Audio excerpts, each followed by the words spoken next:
Hi, welcome to Clutter Bravado.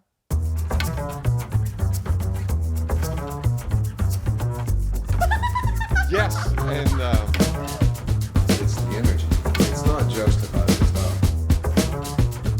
So we should probably just get into it, right? Let's go.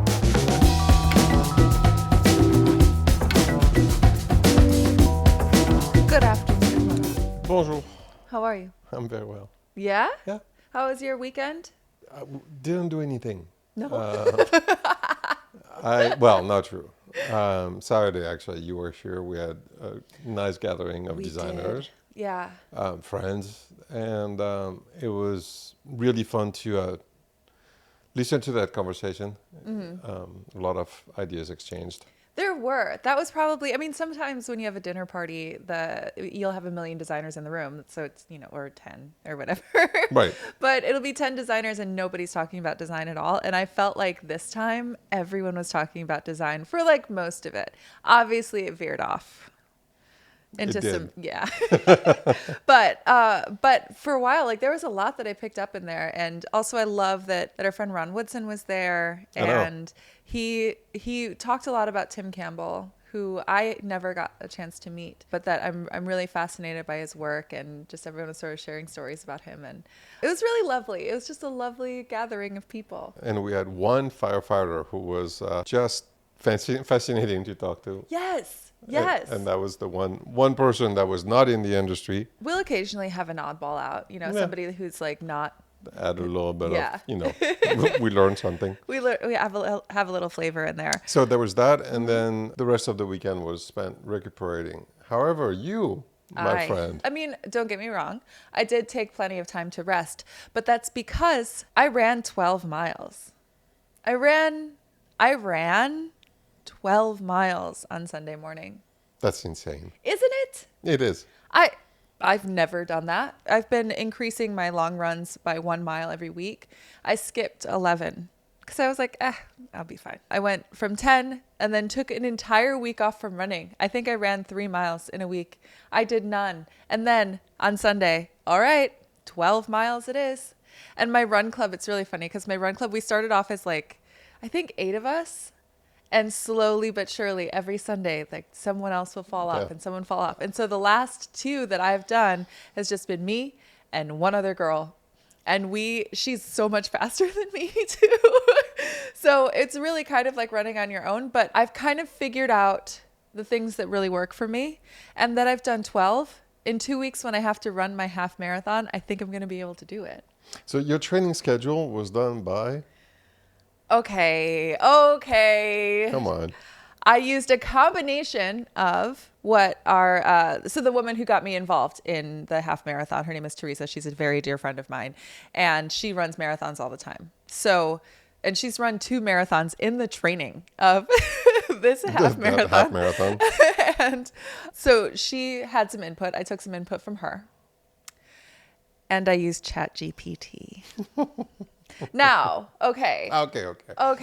So the first time that I used ChatGPT was for the purpose of coming up with this training program. There was someone else that was in my group that had recommended it. And so I know I talk a lot about AI on this podcast, and I think that I want to be transparent where I used it and am using it for my training program, and it is working. I'm following the training program. I was able to run for 12 miles. I haven't been injured, knock on wood. I'm taking very good care of myself. I'm cross training. I'm, making sure I'm eating the right things, fueling up before my runs and everything. And it's working.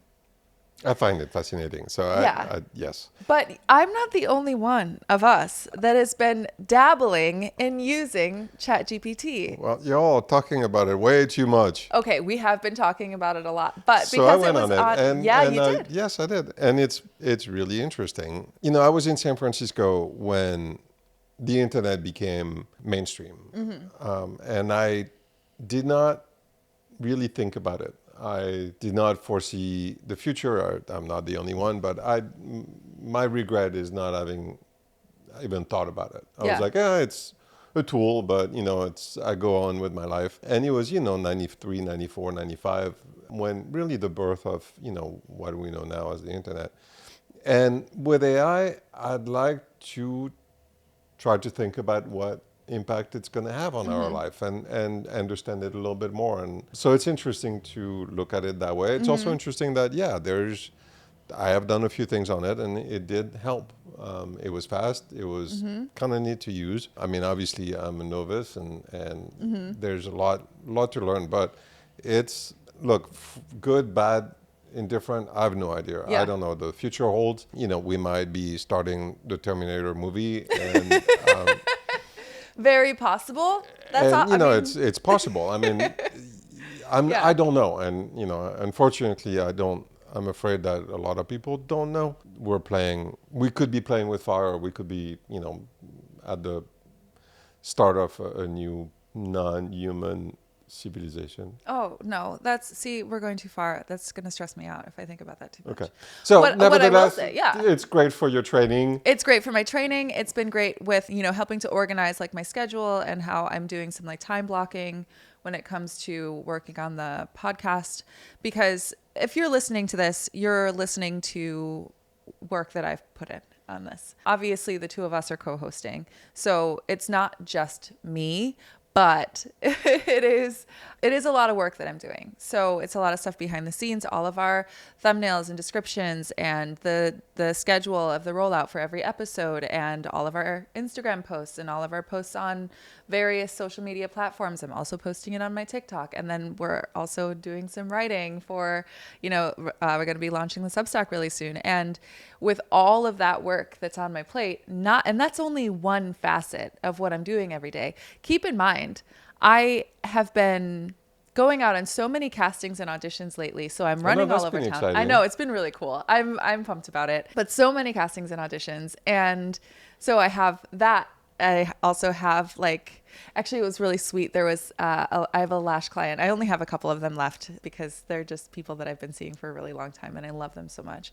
One lash client that I still have, she insisted on listening to our last episode while I was doing her lashes. It was really cool. It was also interesting to hear my voice, over the Sonos speaker. Right. in her spa area. So anyway, all of that is to say that I'm doing a lot. And you and I had this conversation where how much of what we're doing can be delegated without losing the character and the real soul of what it is that we're working on. And some of the behind the scenes stuff when it comes to organizing and getting a game plan together, I have found that using ChatGPT is really helpful for that. So I will give it that. There are other areas that I won't touch, and that we also talked about during our dinner party, how some people have been using AI in very shady ways. And, right. and again, after our conversation that we had with Margaret, which was a fantastic episode still, I mean, I got to listen back to it again. Right. And I was really interested. She's so smart and brings a really fresh perspective to it. If you haven't listened to that episode yet, the episode that we released last week, is AI the future of art, with Margaret Murphy.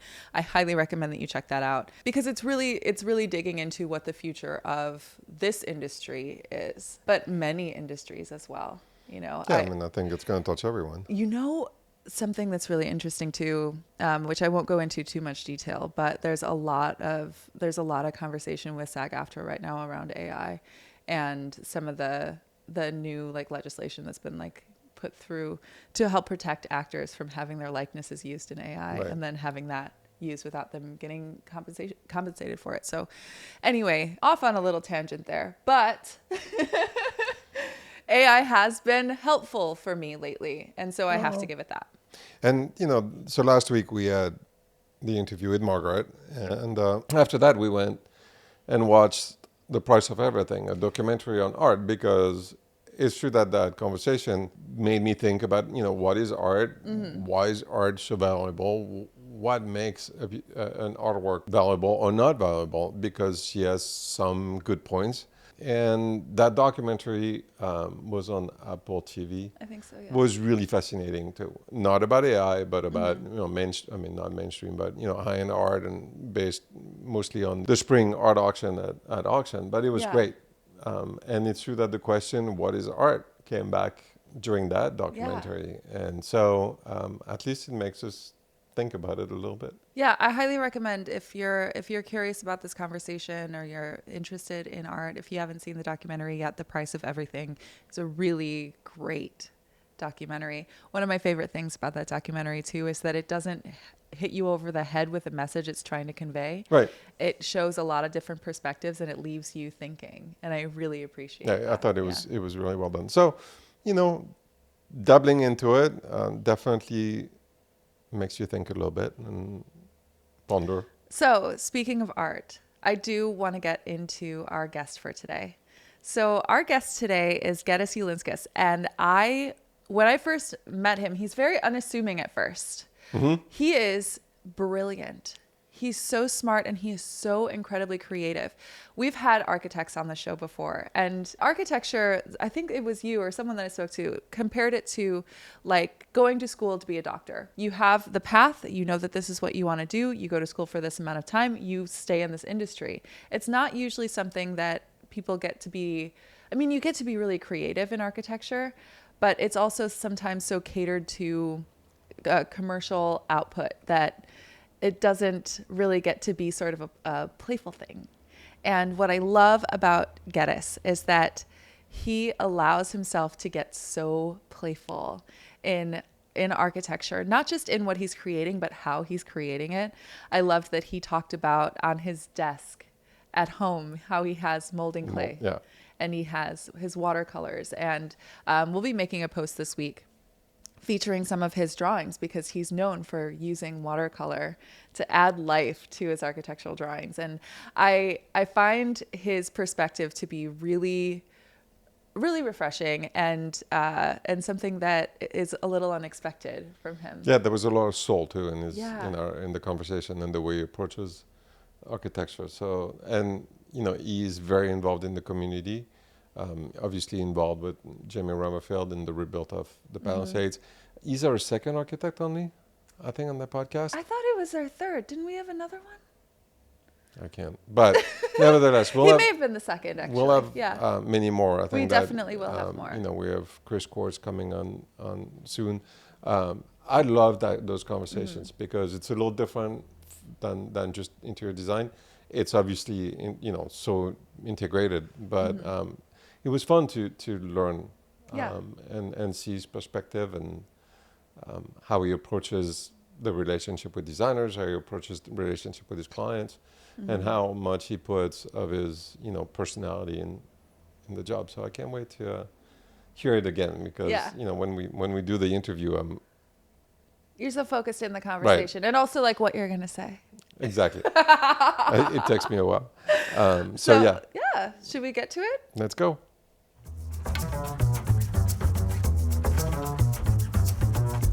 Welcome to Clutter Bravado. We are here today with architect Geddes Ulinskas. Hi. Hello, how are you guys? Really good. How are you doing? Very good. Did I pronounce your name correctly?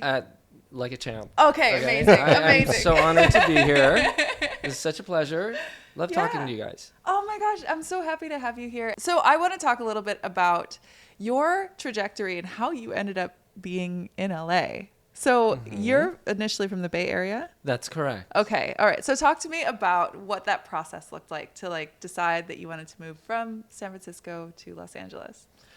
Well, partially, my clients decided for me. Okay. Yeah. Because you might hear a term sometimes when you talk to an architect or designer where they say a project has legs. Mm-hmm. Okay. Mm-hmm. So I was working with a client who I worked for in San Francisco, and they decided they wanted to do a large project in Bel Air. Oh, wow. And I had a great relationship with them, and even though I did not really have that much experience in LA, they said, you'll be fine. Mm-hmm. And I went down and I started a project in Bel Air with them.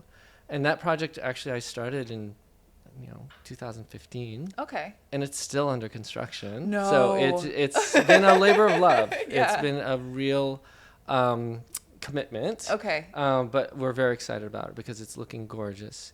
But then around 2020, I had another client who I'd worked for a long time in LA buy a large property in Holmby Hills. Mm-hmm. And then we were doing a large sort of, how shall I say, very storied estate in Holmby Hills. Okay. And at that point, I thought, okay, the universe is telling me something. It wants me to be in LA. Yeah. So since then, we have an office here, and we have full-time employees, and we've actually started picking up more clients and doing some of the fire rebuilds also to help people out. Okay. Yeah. Yeah. I definitely want to get to that. But first, what are the unique challenges coming from another city and then starting to work in Los Angeles? What are some obstacles that you've come up against? So from San Francisco, we have a lot of hillside ordinances because it's a very steep area. Yeah. But those hillside ordinances are more technical around seismic and structural. There's a couple rules you have to follow, but you're fine. Here it's another issue because the whole definition of hillside design has a lot to do with neighbors who are very sensitive and making sure that you are massing things properly and not driving hundreds of trucks full of dirt past their front door. So we've had to really kind of learn the ins and outs of that. And, and as an architect, you're partially a diplomat. You're partially somebody who negotiates with all the neighbors and makes sure that, you all get along by the time the house is done and it's beautiful. So yeah, getting into architecture and how you landed in that space in the first place. I'm really curious why somebody chooses architecture when they are also a very creative person and like wanting to play with things, because I feel like it's really precise, but it's kind of allowing yourself to be creative while using precision as your tool. Would you agree? Very well put. So I, as growing up as a kid, really gravitated a lot more towards art.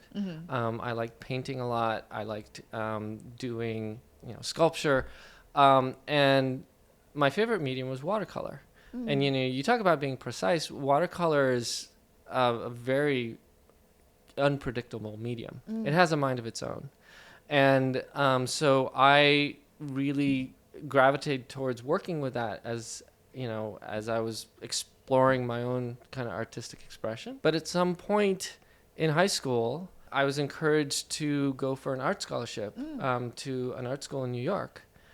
And reluctantly, I won a full scholarship to go study architecture. So here I am. So there you are. So that's why that itch when you did that showcase house with that artistic thing. That was a itch you scratched. Huh? Exactly. So as an architect, I'm always trying to find ways to kind of be atypical. Okay. To kind of go back and recreate something and do something that really has that unpredictable nature, has sort of evolved and has had a mind of its own. And I've had a couple projects that have definitely had a mind of their own. Wow. So, yes. Wow. Okay, wait, give us an example of that. Well, again, you had mentioned the showcase installation we did in the Seacliff House. That was for the San Francisco Design Showcase. That was 2 years ago? 2 years ago for the San Francisco Design Showcase. We originally proposed that light sculpture in a previous showcase that got canceled. So that was only supposed to be in a small foyer, and it was only supposed to be like, 11 feet tall. And the showcase, I guess, organization loved it so much that when they were doing the new showcase house, they invited us back and said, "Can you do it in the stairway?" Oh. And I said, "Well, it's got to be like 13 feet taller." Than this. It turned into a monster. Wow. And they said, "Yeah, won't it be great?" So we decided to roll the dice and do it. We weren't sure we could do it, but somehow the engineering and with enough wood glue, we put it together, and it turned out beautiful. But it's one of those things where we conceived it as one thing, and it evolved into a wholly different thing. Yeah. So, in all fairness, we did that showcase house together. We didn't know that we had done that showcase house together. When I looked at the sculpture, somehow I loved it, but I thought it was a complete artist who had done that. Like, if you had asked me who did that, I would have been like, some crazy artist did the lighting, and which I think is what I probably said about it when I saw it. I was like, some crazy artist decided to do this huge, intricate light sculpture I mean, it was complicated because every scene, but now it makes sense that it was the architect who is also a crazy artist. That's that makes right. sense. That's right. So, every now and then I hear people talking about different people in the design industry, and somebody always comes up that people are like, oh yeah, that guy's crazy. I want that. Okay, that's what I'm. You going want for. that title? Yeah, I want Okay. to be that guy. We just qualified you on This the is podcast. Geddes. He's crazy. That's right. That was fantastic. That's fantastic. So how do you apply that within your like redoing or remodeling or building? So that is a fantastic question, because I, as an architect, have to acknowledge that I am essentially providing a commercial service. I am providing a design service that sort of works within the boundaries of a commercial endeavor, and a client has to be rewarded for all this hard work and money that they're putting in. And so, there are certain rules in design and real estate that you have to check certain boxes and stuff like that. So, but within that framework, we always try and find something that has that quality that is just incredibly unique and just really inspiring. And I've even managed to do that with developers of all people. Really? Yeah, Wow. that's shocking. Okay. But we did a house in San Francisco for a well-known developer where we actually convinced them to do, the beautiful cleft-faced stone veneer 20-foot wall at the entry. And we had a cast glass stairway that was suspended in air and steel. And we did all this stuff. Well, I don't know if that developer is in business anymore, but it was a great house. It was a great house. I mean, there's that part. Yeah. As an architect, and especially as such a creative one, what are your thoughts in LA with a lot of the like new builds that are going up these days? And do you have any like opinions, or is this something that you're just like, well, they're gonna do what they do, and I'll do what I do? So there's definitely I see sort of two worlds in LA, and if we're talking the residential market, Yes, residential. I see one world which is the more commercial realm, where you have developers running around building these spec homes in the hills, and they're just big white boxes with lots of glass. And then you have other, designers and artists and architects who are true artists who are just building these, gorgeous environments that are going to stand the test of time, Right. that are going to be cherished.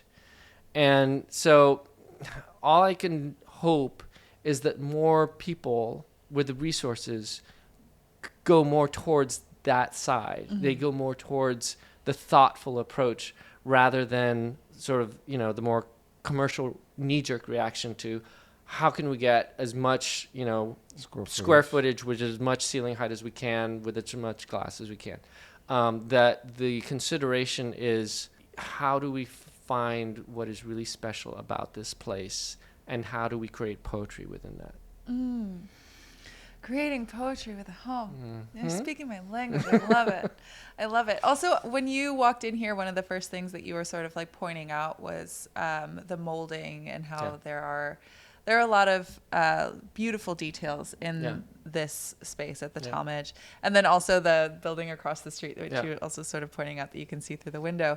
And so is that something that you also are trying to put into your spaces, or do you tend to veer more modern? It's a combination. Okay. So, you'd given me a prompt for some questions at the end. I'm going to jump to one of them now, which is you'd asked me, what do I always notice when I walk into a new space?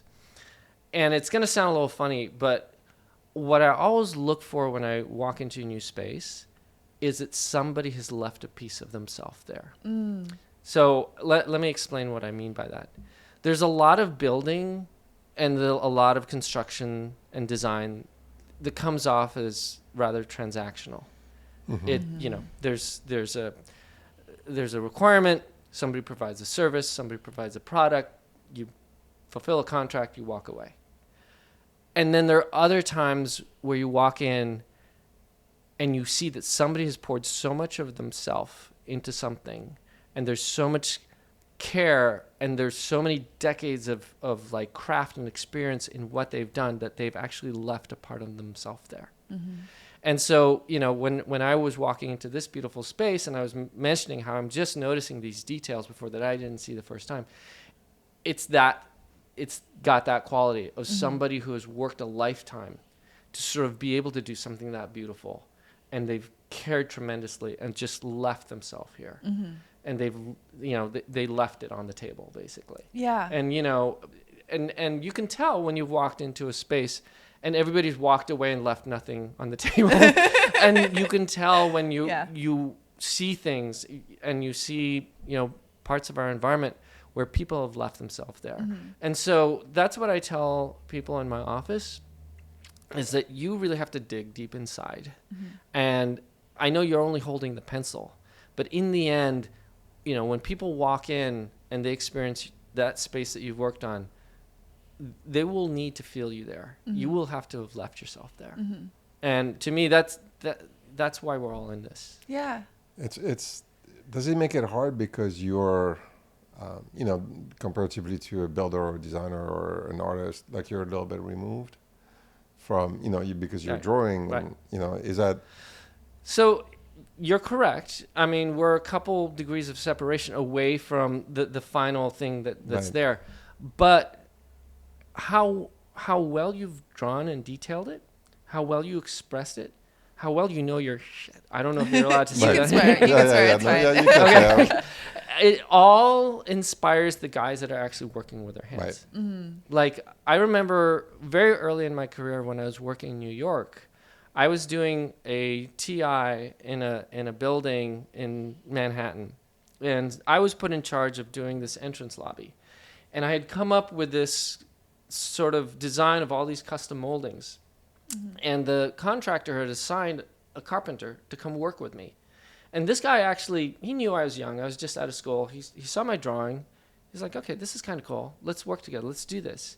And he was really kind of helping me do this, Right. and he cared about it. And at one point, there was a fire alarm that was in the way of like one of the trim pieces that I had designed. And I was sitting there hemming and hawing it because I was getting hit with all sorts of change orders too, and it wasn't looking good. And I was really trying to avoid this. And he could see that I was like really nervous about it. And I could tell the look he gave me is, are you going to fight for your design? And in that moment, I didn't. I asked him to move the trim because I was scared of the change order. And he just shook his head and he walked away from me. And I was like, no, don't go. Yeah. So you have to realize when people are behind you and invested in you, in that vision, you have to be there 100% yourself. You have to really provide that leadership, and you have to show people that it matters. So, I mean, that was a lesson that I learned very, very Very early on. Yeah. Yeah. A big one too. It's like, Exactly. what? Yeah. Yeah. I love hearing the amount of passion that you have in what you do. You really care about it. And we've had a couple of other architects on here too. We've been really lucky that are like also really passionate about it and don't just see it as creating something that is just the commercial side of it, And it feels like you also are, like you said, you're putting a little bit of yourself into everything that you're creating too. So I'm curious how it works with collaborating with interior designers. So you are also doing some interior design now too. Am I correct on that? Well, there's some projects where clients want us to do architectural interiors. Yes. So yes, we can detail interior finishes and trim and all that kind of stuff. But we always enjoy collaborating with designers on furnishings and objects and stuff like that, because there are so many talented designers that we love working with. And we love that sort of synergy of us coming together and really sort of, creating a terrific space. Yeah. So what does that process look like when you are working with a designer? How do you, I've asked a lot of other people this too, like how do you work with another person? What is the first thing that you are meeting them with? And how are you starting that conversation? Well, it starts with the client. I mean, we've both met Yes. this client. Yeah. We've both kind of gotten a sense for who this person is, what their aspirations are, what design means to them, what home means to them. And then that conversation then turns into a conversation between the designer and me. Mm-hmm. And then we sort of explore those notions, of home and what that sense of, of welcome feels like, mm-hmm. and how they want to welcome others. And then that eventually starts translating into things like proportions, mm-hmm. and form and color and light. Mm-hmm.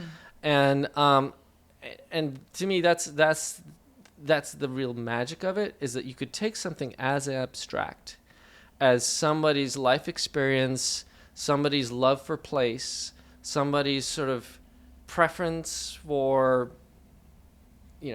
looking this direction in the morning and sort of experiencing this part in the evening.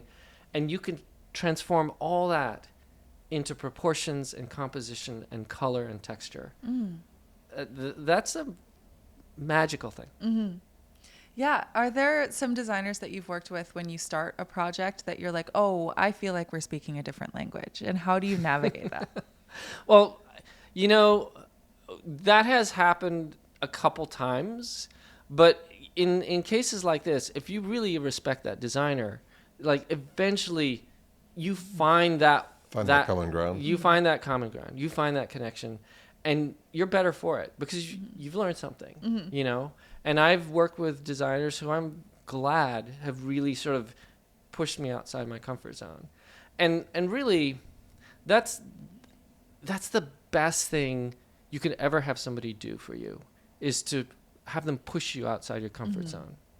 zone. And in fact, I was on a conference with a client recently. It's one of the fire rebuilds we're doing in the Palisades.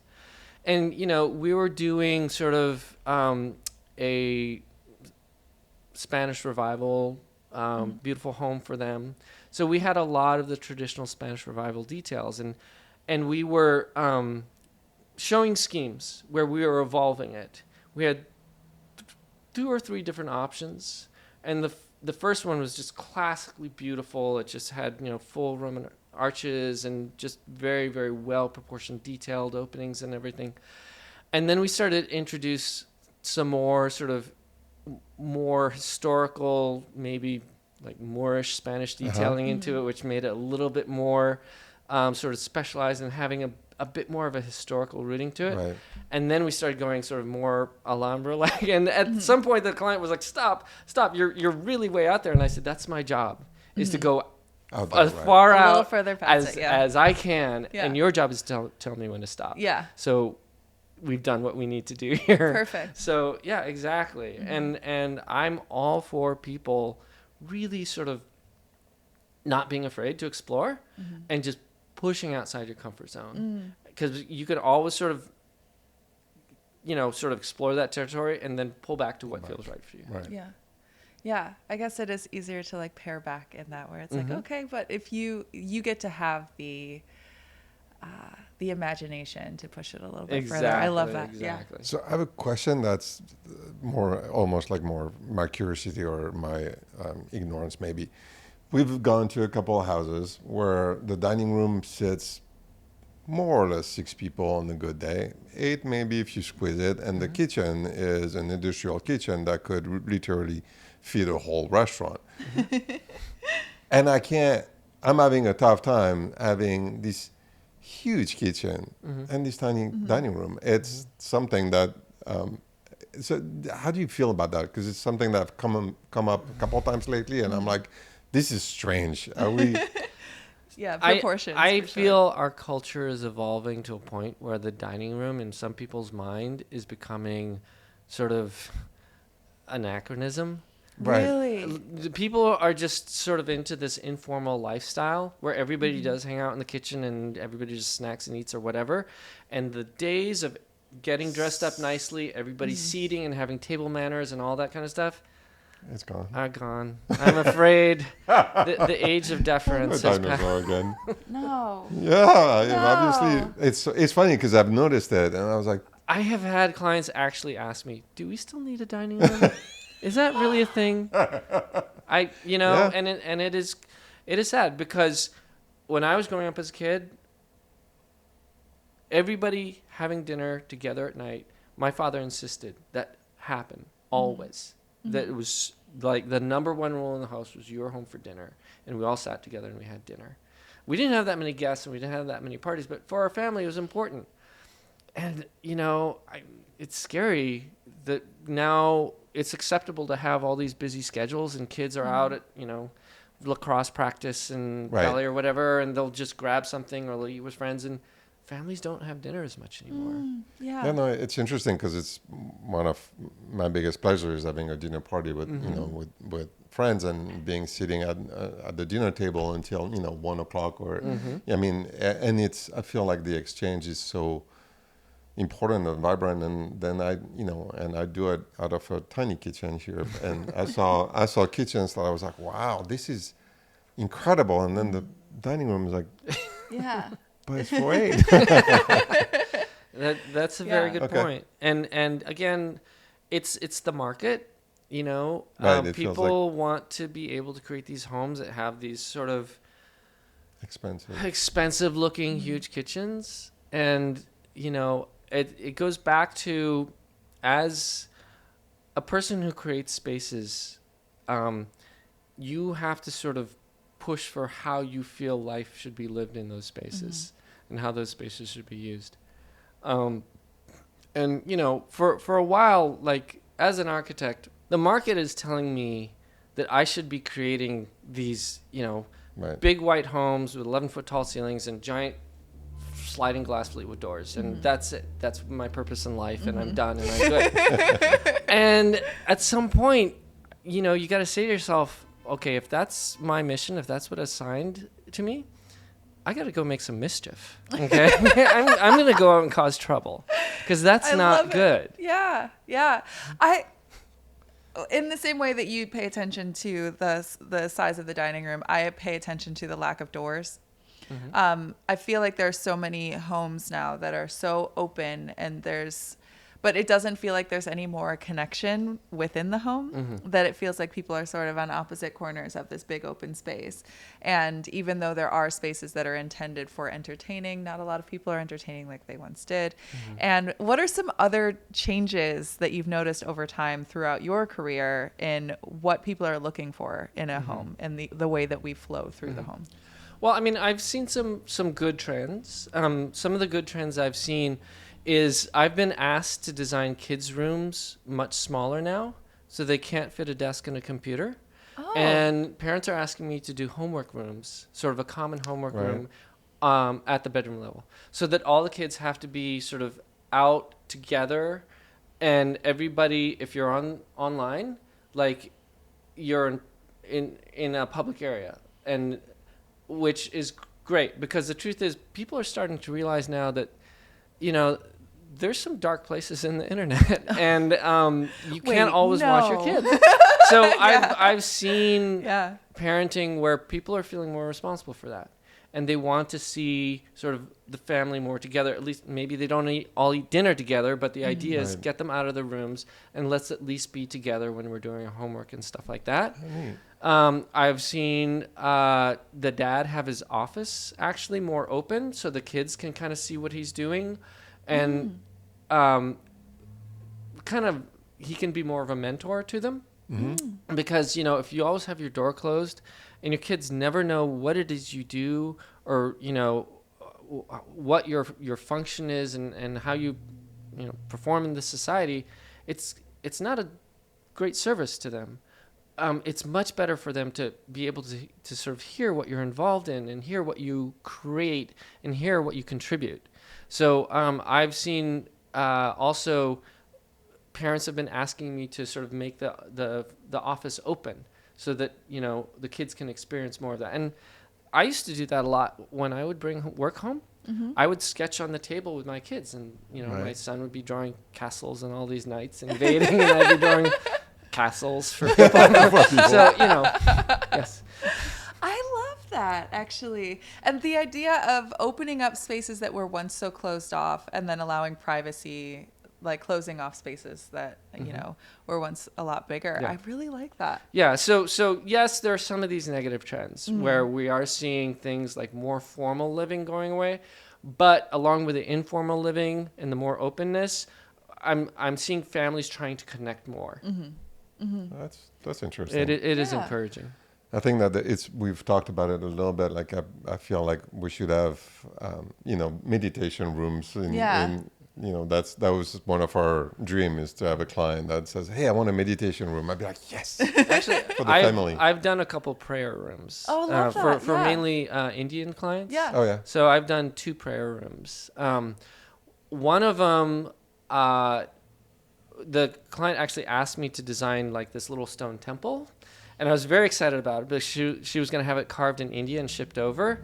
But then we did the calcs for it, and on the 3rd floor of this house, it didn't calc No out. way, So yeah. we ended up painting a temple and a mural, and it was paint. And then the other prayer room was very, very simple. The client said, really, all I need is a window and a door. And I'm like, can't we do it? Can we do something Exactly, fun? yes. Yeah, I have a client right now who's in a very small space, but she like chants and has a prayer area, and so like creating that like little nook for her was like really special thing. Yeah. And there are ways that you can modify somebody's space for their specific style of living, which I think that's why you want to hire a good architect. Yes. You know, that's really what the whole point of that is. So so you're working in the Palisades a bit. Yes, Yes. that's How correct. is that going? We are really inspired by the clients we're working with.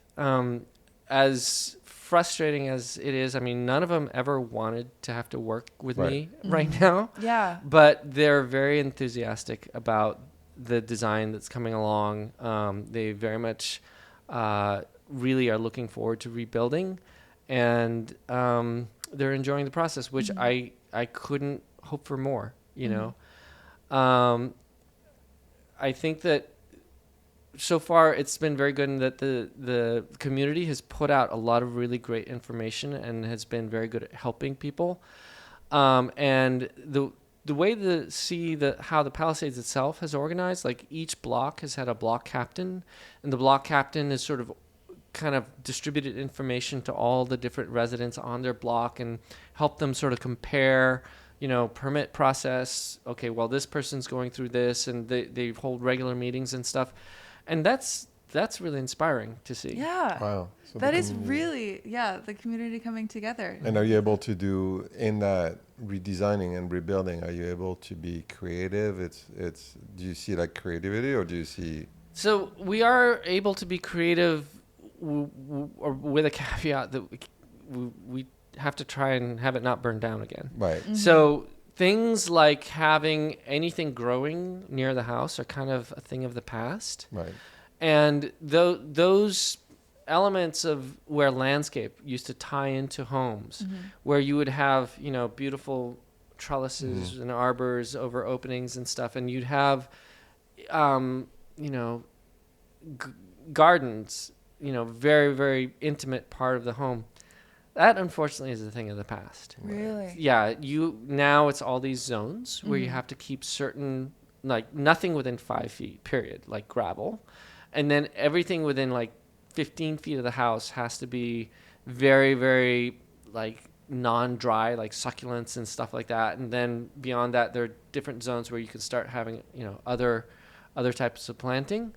So it is very limiting. And so you just have to find a way to make the home still have that feeling of connection to landscape and connection to, to the outside without really being connected. Any new materials that have come up on the market that? So there are interesting systems that have come out now that use sort of panels that get plastered over, and they connect in like they have these structural connections, and so we're interested in using that panel system on one of our projects. Again, the codes are all written for the typical, wood frame construction. Right. Mm-hmm. Yeah. Right.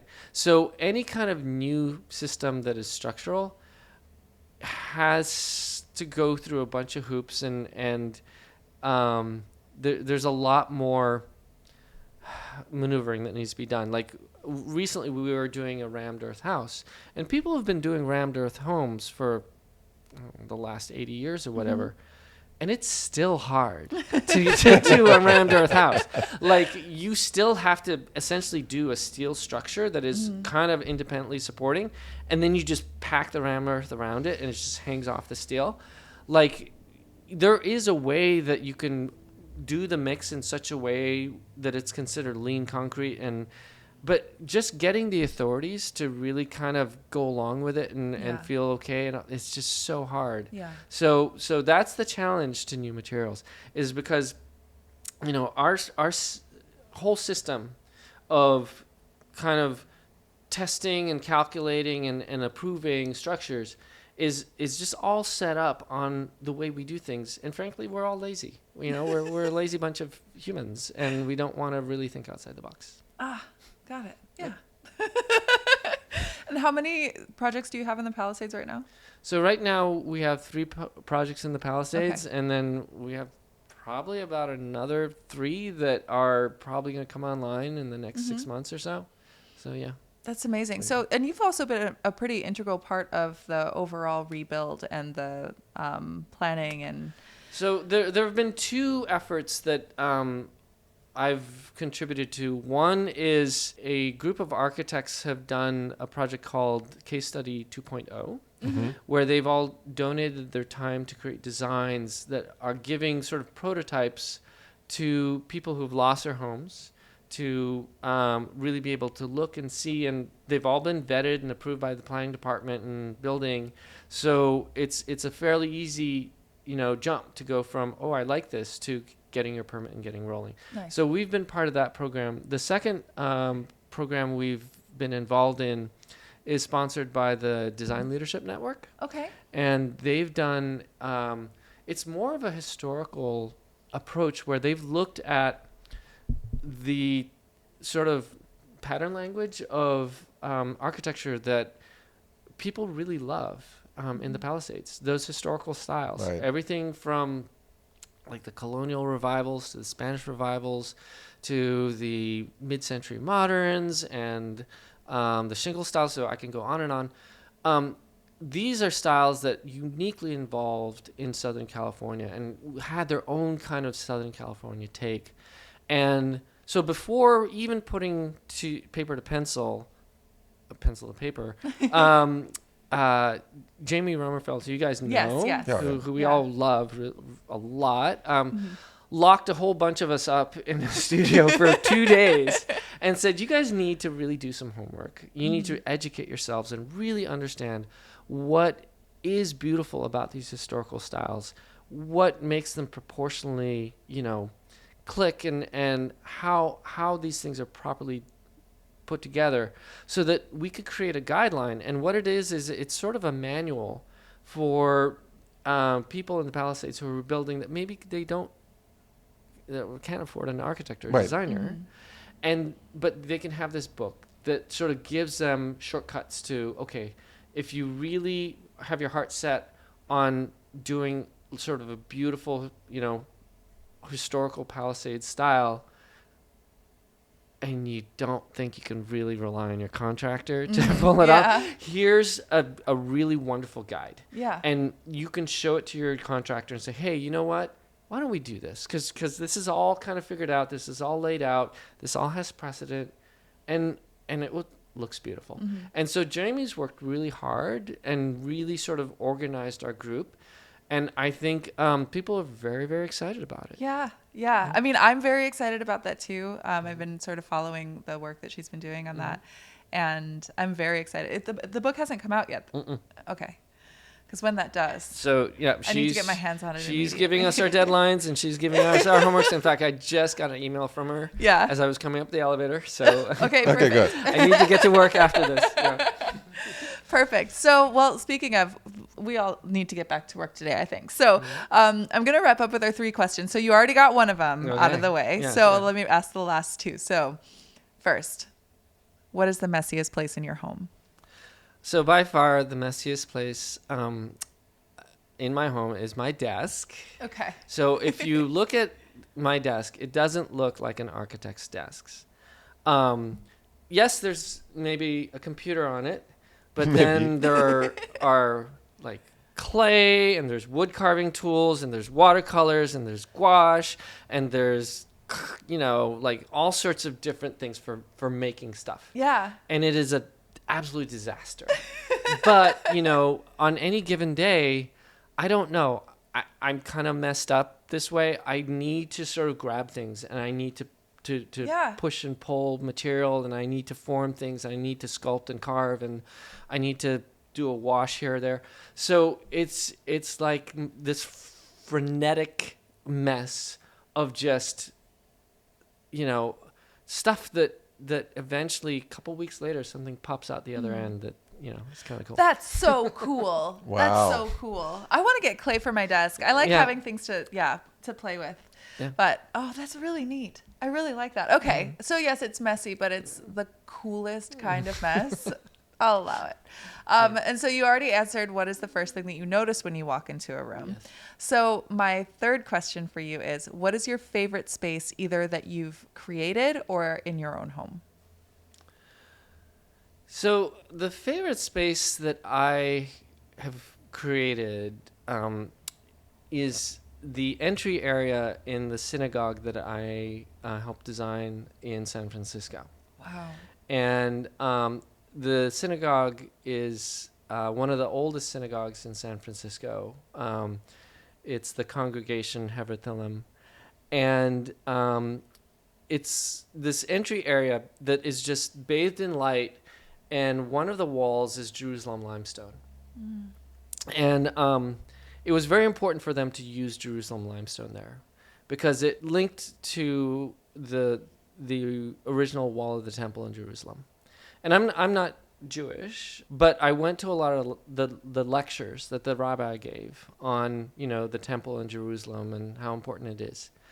And I remember once he showed a slide of, Jewish people weeping, and they do call it the Wailing Wall, about the loss of that temple, the destruction of that temple. And I realized that for them, it wasn't some abstract historical event like the signing of the Magna Carta or, the Columbus crossing the ocean.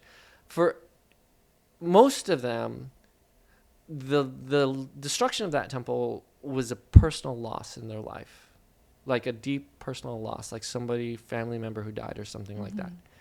And that struck me as really profound. And when I walked into that entry one day, I realized that for most of my career, I've been designing spaces for people to celebrate what they have. And here it was, I've designed this space to commemorate what these people have lost. Wow. And for me, that was a very powerful moment. Wow. Wow.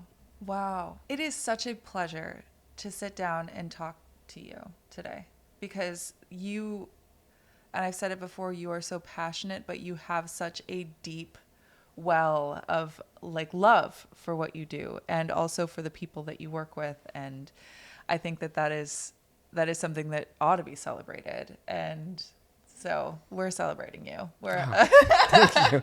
You're incredible. Thank you very much. And I'm excited to see what you have coming up. Speaking of, do you have anything that's coming up around the corner that we should know about, or any projects that you have happening? I'm hoping that project I started in 2015. I'm hoping I can tell you that will be done soon. So yeah.